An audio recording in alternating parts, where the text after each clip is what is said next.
दोस्तों, इस खबर को सुनने के बाद आप कानून व्यवस्था, पुलिस और अदालत, इन सब चीज़ों के बारे में आप ज़रूर सोचेंगे।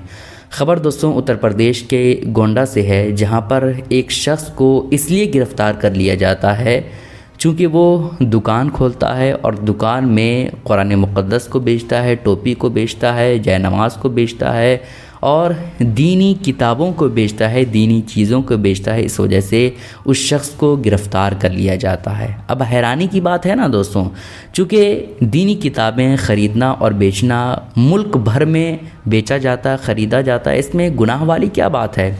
लेकिन पुलिस ने उसे गिरफ़्तार कर लिया है। जो दुकान का मालिक है उसका नाम इरशाद है और उसे इसलिए गिरफ़्तार कर लिया गया क्योंकि वो अपनी दुकान में इस्लामिक किताबें, इस्लामिक चीज़ें जैसे जय नमाज हो गया, टोपी हो गई, तस्बीह हो गया और रेहल हो गया, ये सब चीज़ें बेचा करता था, जिसकी वजह से उसे गिरफ़्तार कर लिया गया। यति नरसिंघानंद ने फिर अपनी जहरीले ज़ुबान को खोला और एक ऐसा बयान दिया है जो भड़काऊ भाषण है, जो भड़काऊ बयान है। इसने साफ लफ्ज़ों में कहा है कि मंदिरों में गैर हिंदुओं का प्रवेश वर्जित होना चाहिए, यानी जो गैर हिंदू है, यानी हिंदू के अलावा मंदिरों में कोई जा ही नहीं सकता, ऐसा कानून पास होना चाहिए। वही यति नरसिंघानंद और इस तरह के ख्याल जो रखते हैं उनको मैं बता दूं कि मुसलमान मंदिर में जाता ही नहीं है। लेकिन अगर कोई मुसलमान मंदिर में जाता है तो मुसलमान होता ही नहीं है, वो आप ही की कैटेगरी का होगा, समझ रहे हैं। और इसने बहुत सारी बातें अपने भड़काऊ भाषण में किया है, उसे पहले आप सुन लें। देवाधिदेव भगवान महादेव शिव और जगत जननी माँ जगदम्बा के चरणों में नमन करते हुए माँ गंगा के पवित्र तट से, हरिद्वार से, सर्वानंद घाट से आज मैंने अपने शिष्यों के रक्त से भारत के यशस्वी प्रधानमंत्री जी और उत्तराखंड के मुख्यमंत्री जी को एक पत्र लिखा है, जिसमें हमने ये अनुरोध किया है कि मद्रास हाई कोर्ट ने जो परसों आज से 2 दिन पहले निर्णय दिया कि हिंदुओं के मंदिरों को पिकनिक स्पॉट नहीं बनने देना चाहिए और वहां गैर हिंदुओं का प्रवेश वर्जित होना चाहिए। आप सभी जानते होंगे कि अंग्रेजों ने हरिद्वार के बारे में इसी तरह का बायलॉज बनाया भी था। अंग्रेजी राज में ये नियम बनाए गए थे कि हरिद्वार में कोई भी गैर हिंदू रात्रि विश्राम नहीं कर सकता, हरिद्वार में कोई भी गैर हिंदू ज़मीन नहीं खरीद सकता, प्रॉपर्टी नहीं खरीद सकता, हरिद्वार में कोई भी गैर हिंदू अधिकारी या सरकारी कर्मचारी नहीं लगाया जा सकता। मैं भारत के यशस्वी प्रधानमंत्री जी से ये अनुरोध करना चाहता हूं कि संपूर्ण भारत के लिए इसी तरह का नियम बनाया जाए। किसी भी गैर हिंदू को हिंदुओं के मंदिरों में ना आने दिया जाए, हमारे मंदिरों को, हमारे तीर्थों को पिकनिक स्पॉट बनाकर भ्रष्ट ना किया जाए।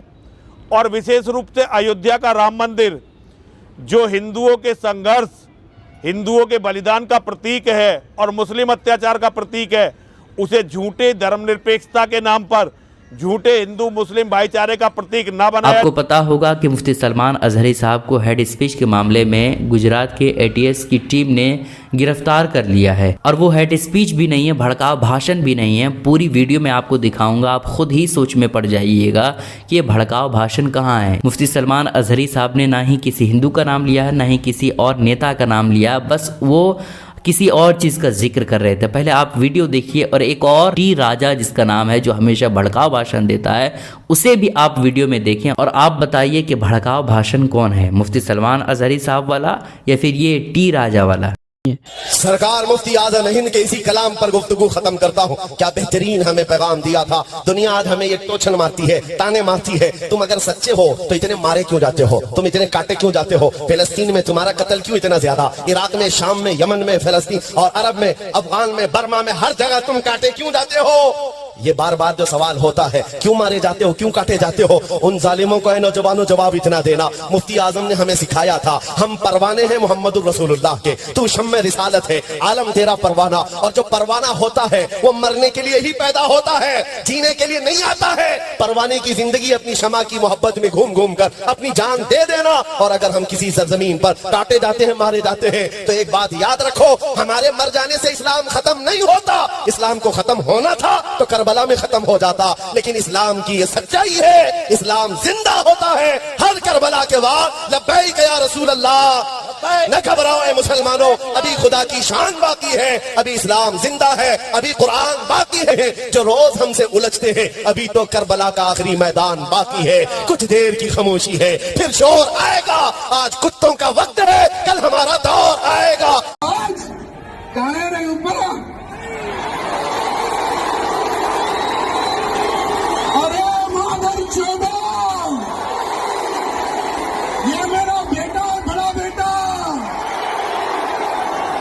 मैं क्या आज नहीं तो कल, अरे जिस दिन भी मैं मरूंगा, मेरी जगह पर ये हिंदुत्व का कार्य करेगा।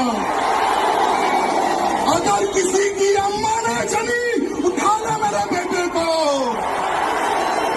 अगर मेरे परिवार तक कोई बहन का लोड़ा अगर आंख उठाकर देखेगा, इतिहास रच दूंगा।